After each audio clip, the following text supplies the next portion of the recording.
guys, welcome back to a new video. Today we're going to be continuing the series here. Today we're going to be talking about Figure and Figcaption for semantic HTML. So before I do begin, I want to say if you are finding these helpful and valuable, please consider subscribing because I'm dropping value every single day. I'm trying to become a full stack developer myself, and I'm going to help you become one as well. So please support the cause. Again, it's 100% free. And yeah, without further ado, let's get right into it. With the side, we learned that we can put additional information next to a main piece of content. But what if we wanted to add an image or illustration? That is where Figure and Figcaption comes in.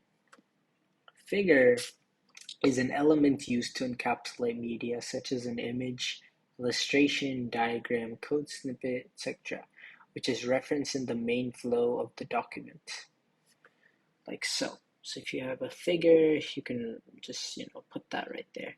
In this code, we created a figure element so that we can encapsulate our image tag. In Figure, we use the image tag to insert an image onto the web page. We use the src attribute with the image tag so that we can link the source of the image.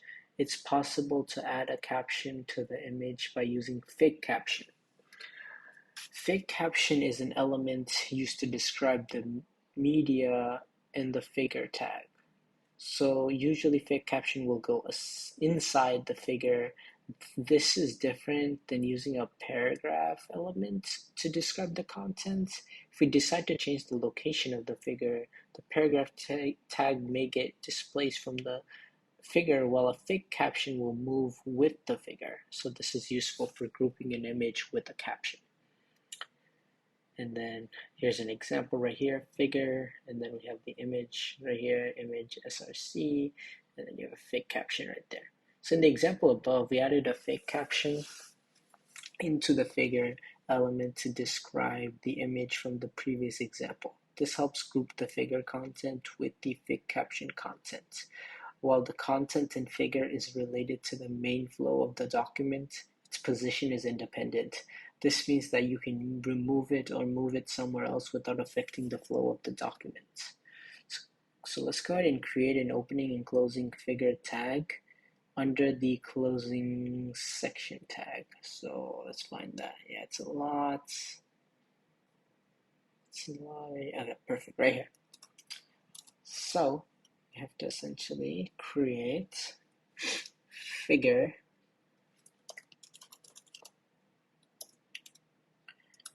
and then we have closing figure. Okay, done. Okay, now add an image by using the image tag within the figure. Use the following URL as the source. So we're going to go ahead and put something inside of here. We'll do image. Then source is going to be equal to this.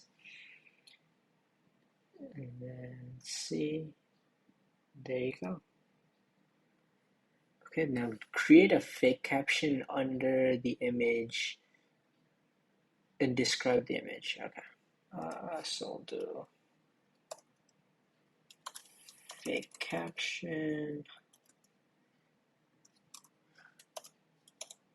Figcaption.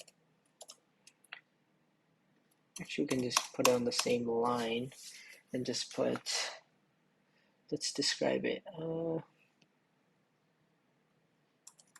Picture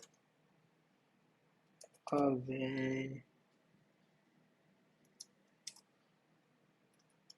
colorful dog. Say picture of a colorful dog, and voila. There you go. We just added an image, and then it looks nice as well. With that. Yeah, so picture of a colorful dog. Boom. Looks really nice. I like it. But yeah, that's gonna end it right here. That was Figure and Figcaption in a nutshell. Hope you guys enjoyed, and have a great day.